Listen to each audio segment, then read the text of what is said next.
एक बार फिर आपके सामने एक नई प्रेजेंटेशन लेके हाजिर हैं और आज का जो टॉपिक है वो इंग्लिश ग्रामर से रिलेटेड है। हम पार्ट्स ऑफ स्पीच के अंदर वर्ब को देखेंगे।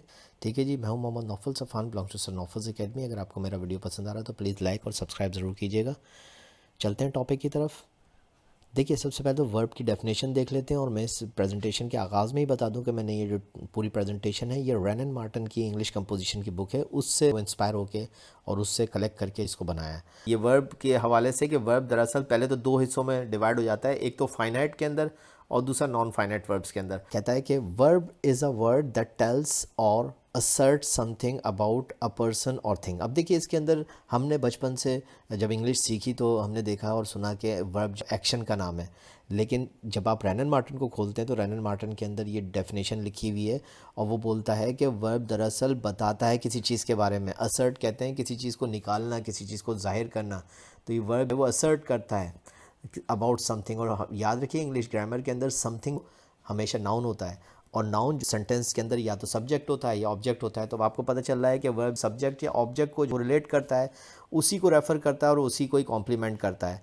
तो अगर आप लिंकिंग वर्ब को देखेंगे तो लिंकिंग वर्ब के अंदर आपको अंदाज़ा हो जाएगा कि सिर्फ वर्ब एक्शन का नाम नहीं है, बल्कि वर्ब जो है वो कॉम्प्लीमेंट भी होता है। अब कॉम्प्लीमेंट क्या है, ये सारी की सारी चीज़ें हम आगे चल के डिटेल में देख लेंगे। और एक और मैंने यहाँ पे एक डेफिनेशन लिखी है कि verb comes from the Latin word verbum. ठीक है जी, ये वर्ड वर्बम है, उससे लिया गया लैटिन वर्ड है और इसके मतलब भी अ वर्ड है, यानी कि एक लफ्ज़ है, एक वर्ड है। Verb can be classified into several categories and classifications including regular verbs, irregular verbs, linking verbs, transitive verbs, intransitive verbs, finite verbs और इनफाइनाइट वर्ब्स। इस वक्त ये नाम ज़ाहिर किए हैं, आप ख़तन इससे डिस्टर्ब नहीं होगा कि ये टाइप्स हैं या काइंड्स हैं। मैंने इसको बहरहाल कैटेगराइज ज़रूर कर दिया है, लेकिन इसमें से कुछ इसकी टाइप्स हैं और कुछ इसकी कंडीशंस हैं कि जिसके अंदर किसी ख़ास तरीके से अपीयर होता है। तो ये आगे चल के मैं आपको बताता हूँ।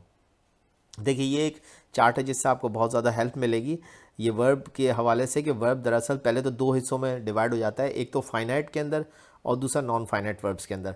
फाइनाइट वर्ब्स जो हैं वो डिवाइड हो जाते हैं रेगुलर वर्ब्स और इरेगुलर वर्ब्स में। ये सबसे पहले आप ये देख लीजिए कि फाइनाइट वर्ब क्या है। तो फाइनाइट वर्ब जो है वो दरअसल टाइम को शो करता है। तो ये आपको वर्ब के ज़रिए से पता चलता है कि ये पास्ट टेंस है, प्रेजेंट टेंस है या फ्यूचर टेंस है। फाइनाइट वर्ब्स जो है उसने बोला था कि दो तरह के देखें, तो आपको अंदाज़ा होगा कि फाइनाइट वर्ब्स मैंने यहाँ पे लिखा हुआ है कि रेगुलर वर्ब्स और इरेगुलर वर्ब्स। तो ये रेगुलर और इरेगुलर वर्ब्स क्या होते हैं? तो रेगुलर वर्ब्स जो हैं वो सिंपल, जब आप उसकी फर्स्ट फॉर्म से सेकंड फॉर्म और थर्ड फॉर्म बनाते हैं तो वो ईडी के इजाफे से बनती है। मिसाल तौर पे अगर आप, मैं कह रहा हूँ कि ही वर्क्स, तो जिस इसमें वर्क जो लिखा हुआ है, लफ्ज़ जो वर्क है, ये जब सेकंड फॉर्म या थर्ड फॉर्म में जाएगा तो ये वर्कड या वर्कड दोनों दफ़ा जो है ईडी के ज़रिए से बनेगा, वर्कड। अगर आप इसको सही प्रोनाउंस करेंगे तो वर्कड, और मैंने थोड़ा सा एम्फेसिस दे के कहा कि वर्कड, तो इसलिए कि मैं ईडी का इजाफा आपको बताना चाहता था। इस तरह के बहुत सारे टॉक, टॉक्ड, टॉक्ड, तो जो बोलने को कहते हैं TAL के टॉक और TAL के ED टॉक्ड। तो आप देख रहे हैं कि यहाँ पे सेकंड और थर्ड फॉर्म जो है वो ED के इजाफे से बन रही है। तो इस तरह के जितने भी वर्ब्स होते हैं ये रेगुलर वर्ब्स होते हैं, लेकिन कुछ वर्ब्स ऐसे होते हैं जो कि ED के इजाफे से नहीं बनते, बल्कि वो अलग तरीके से बनते हैं। मिसाल तौर पे गो, वेंट, गॉन।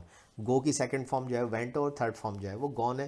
तो अब आप देख सकते हैं यहाँ पे ईडी के इजाफे से नहीं बने, तो ये इर्रेगुलर वर्ब्स हैं, लेकिन ये सारे के सारे ज़माने को शो करते हैं। जब भी ये ग्रामर के अंदर आएंगे तो आप इसके ज़रिए से टेंसेस का अंदाज़ा लगा सकते हैं। तो ज़माने को शो करने वाला जो भी वर्ब होता है वो फाइनाइट वर्ब होता है और ये रेगुलर और इरेगुलर वर्ब्स के अंदर डिवाइड हो जाता है। दोबारा से आ जाए तो हम अगर फाइनाइट के कुछ जो मिसालें देखें तो यहाँ पे लिखा हुआ है समरीन राइट्स अ लेटर। तो आप देख सकते हैं कि प्रेजेंट इंडेफिनेट है, कहता है वी हैव रिटन लेटर्स, वो बता रहा है कि ये प्रेजेंट परफेक्ट टेंस है। क्यों? तो ये सारा का सारा आपको फाइनाइट वर्ब की मदद से पता चलता है। दोबारा से इसी चार्ट के ऊपर जाएं तो आपको यहाँ पे अपने स्क्रीन के राइट साइड पे नॉन फाइनाइट वर्ब्स नज़र आ रहे होंगे। नॉन फाइनाइट वर्ब्स जो हैं वो डिवाइड हो जाते हैं पार्टिसिपल्स के अंदर, जेरेंट के अंदर और इन्फिनेटिव्स के अंदर। तीन इसकी कैटेगरीज हो जाती हैं। चलते हैं और देखते हैं कि नॉन फाइनाइट वर्ब्स क्या होते हैं। तो नॉन फाइनाइट वर्ब्स की डेफिनेशन यहाँ पे मौजूद है कि अब ऐसे वर्ब जिनके अंदर के आप ज़माने का अंदाज़ा ना लगा सकें, दर हकीकत एज ए वर्ब काम ही नहीं करते हैं, बल्कि वो किसी और फंक्शन में चले आते हैं पार्ट ऑफ स्पीच के। मिसाल तौर पे ये वर्ब्स जो नॉन फाइनाइट होते हैं ये बेसिकली या तो नाउन का काम कर रहे होते हैं या एडजेक्टिव का काम कर रहे होते हैं या एडवर्ब का काम कर रहे होते हैं। तो ये बेसिकली होते तो वर्ब हैं लेकिन इनका फंक्शन किसी और पार्ट्स ऑफ स्पीच पे चला जाता है और इसी वजह से ज़माने को शो नहीं कर रहे होते हैं उस जुमले के अंदर। मिसाल तौर पे आप यहाँ पे नीचे देख सकते हैं कि सीमा ट्राइज़ टू सिंग। अब ये जो सीमा ट्राइज़ टू सिंग है, इसके अंदर जो सिंग का लफ्ज़ है, वैसे तो ये एक वर्ब है, गाना गाने को सिंग कहते हैं, लेकिन यहाँ पे ये इन्फिनेटिव्स के तौर पे इस्तेमाल हुआ था। अब देखते हैं कि इसकी जो नॉन फाइनाइट वर्ब्स की जो कंडीशंस हैं जिसकी वजह से ये ज़माने को शो नहीं करता है, वो कौन कौन सी हैं। नॉन फाइनाइट वर्ब्स फिर डिवाइड हो जाते हैं पार्टिसिपल, जेरेंड और इन्फिनेटिव्स के अंदर। तो मैं पहले आपको इस कैटेगरी के अंदर जेरेंड को बताने जा रहा हूँ। तो जेरेंड क्या है in English grammar? A gerund is the noun form of a verb that ends in ing, इंग के ज़रिए से ख़त्म होती है। यहाँ पे ये कहना ही चाह रहा है कि जेरेंड दरअसल वो फॉर्म है वर्ब की जिसको हम आम तौर पे फोर्थ फॉर्म कहते हैं वर्ब की, जो ing वाली फॉर्म होती है। मिसाल तौर पे अगर मैं कह रहा हूँ सिंग तो सिंगिंग, अगर मैं कह रहा हूँ वर्क तो वर्किंग, अगर मैं कह रहा हूँ डांस तो डांसिंग, अगर मैं कह रहा हूँ फ्लाई तो फ्लाइंग, तो ये सारे के सारे जो इंग के ज़रिए से बनते हैं वर्ब्स, ये फोर्थ फॉर्म होती है। लेकिन ये फोर्थ फॉर्म जब जुमले के अंदर एडजस्ट होती है तो ये बजाय इसके कि वर्ब के तौर पे काम करे, नाउन के तौर पे काम करना शुरू कर देती है। और जब ये नाउन के तौर पे काम करती है तो फिर ये वर्ब की फोर्थ फॉर्म बजाय इसके कि वर्ब कहलाए बल्कि ये कहलाने लगती है gerund. She is afraid of flying. तो अब यहाँ पे आप देख सकते हैं कि फ्लाइंग जो है बेसिकली वर्ब की फोर्थ फॉर्म है, लेकिन यहाँ पे एक समथिंग के तौर पे काम कर रहा है, एक चीज़ के तौर पे काम कर रहा है, एक नाउन के तौर पे काम कर रहा है।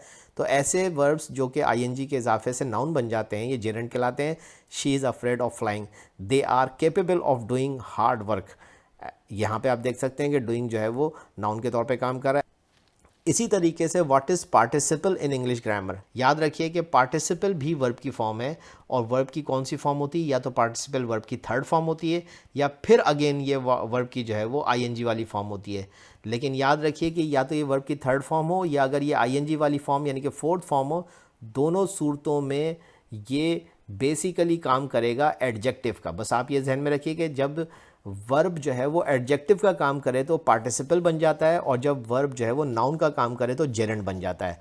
पार्टिसिपल कैसे बनता है ये देखिए, यहाँ पे ये the crying baby had a wet diaper, यहाँ पे बेबी को क्वालिफाई करा रहा है क्राइंग, और यहाँ पे ing वाला यानी कि फोर्थ फॉर्म ऑफ वर्ब है। तो फोर्थ फॉर्म ऑफ वर्ब जो है यानी कि ing वाली फॉर्म जो है वर्ब की, बेसिकली तो इसको एक्शन करना चाहिए प्ले, लेकिन यहाँ पे एक्शन के बजाय ये यहाँ पे एज ए एडजेक्टिव काम कर रहा है, क्योंकि बेबी यानी कि नाउन को क्वालिफाई करा रहा है। The crying baby had a wet diaper, तो आप यहाँ पे देख सकते हैं कि ये इस वक्त एज ए पार्टिसिपल काम कर रहा है। इसी तरीके से तो आप देख सकते हैं कि यहाँ पे वो कह रहा है कि द व्रेक्ड कार वाज टोटल्ड, तबाह हाल गाड़ी को जो है वो कम्प्लीटली डिमोलिश कर दिया गया, यानी कि व्रेक्ड कहते हैं तबाहशुदा, और ये व्रेक्ड जो है वो थर्ड फॉर्म है वर्ब की ed के साथ। आप देख सकते हैं ed वाली वर्ब की फॉर्म, और ये आप देख सकते हैं कि कार को क्वालिफाई करा रहा है वर्ब की थर्ड फॉर्म। तो ये दो तरह से आपने देखा कि या तो वर्ब की थर्ड फॉर्म जो है वो नाउन को क्वालिफाई कराएगी, या वर्ब की फोर्थ फॉर्म जब नाउन को क्वालिफाई कराएगी, और जो चीज़ क्वालिफाई कराती है तो वो एडजेक्टिव होती है। तो यहाँ पे आप सिंपल आप पार्टिसिपल का फंक्शन समझ गए। तीसरी तरफ जो है वो जब वर्ब जो है वो इन्फिनेटिव बन जाता है तो कैसे बनता है? तो याद रखिए कि एक तो बेस फॉर्म होती है वर्ब की, वो बेस फॉर्म जो वर्ब की होती है उसके साथ टू का इजाफा करके इन्फिनेटिव बनाया जाता है। मिसाल के तौर पे I want to go home, अब आप यहाँ पे देख सकते हैं टू गो जो है यहाँ पे इन्फिनेटिव है। इसी तरीके से टू अर इज़ ह्यूमन, इंसान जो है वो ख़ता का पुतला है, या जो है वो I want to go home, मैं घर जाने जाता हूँ। यहाँ पे आप देख सकते हैं कि वर्ब जो है वो अपनी ओरिजिनल काम करने के बजाय टू के साथ ऐड होके कर रहा है। To sing, to go, to fight, to learn, to teach, जब भी आप टू का इस्तेमाल करेंगे तो आप देख सकते हैं कि यहाँ पे वर्ब जो है वो इन्फिनेटिव के तौर पे वो काम कर रहा है।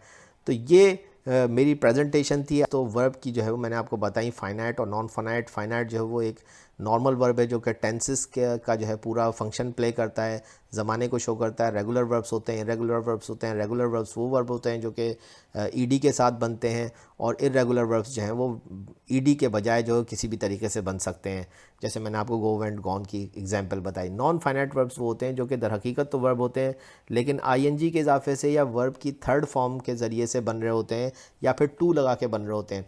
अगर ये पार्टिसिपल हैं ये नॉन फाइनाइट वर्ब्स, तो पार्टिसिपल के तौर पे ये एडजेक्टिव का काम करेंगे, होंगे वर्ब लेकिन एडजेक्टिव का काम कर रहे होंगे, नाउन को क्वालिफाई कराएंगे। अगर यही वर्ब जो है वो नाउन का काम कर रहे हैं तो ये जीरेंड कहलाएंगे, और अगर यही वर्ब जो है वो फिर इन्फिनेटिव के तौर पे काम करते हैं तो ये टू के इजाफे से जो है वो अंग्रेज़ी ग्रामर के अंदर इसको इस्तेमाल किया जाता है।